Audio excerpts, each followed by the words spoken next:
Money appropriations must appear the true and correct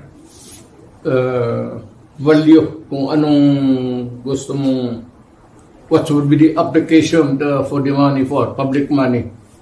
Pagka ganon, there's something terribly wrong. And as a matter of fact, I would say, kung may mga blanco yan lumusot, that is not a valid legislation. Kung nasa batas na yan, lumabas na yan ng blanco-blanco,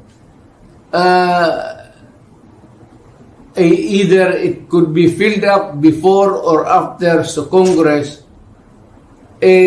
pagka ganon, what must be submitted is the true and correct figure coming out as prepared by the budget submitted to Congress for appropriation. Pagkaputol-putol yan o may kulang, that is not a valid budget for implementation as law. It's not only inaccurate, but I think the budget is in totality invalid.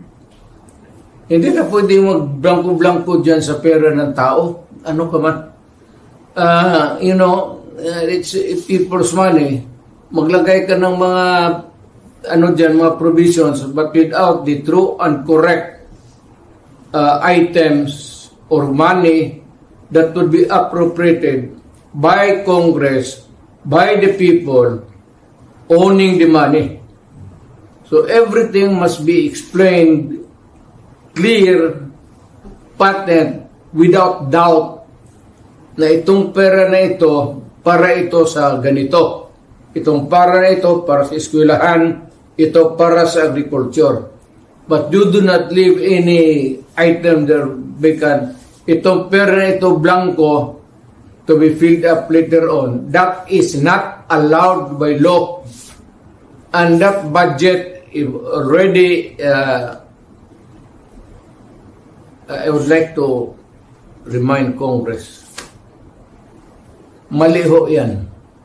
It's invalid.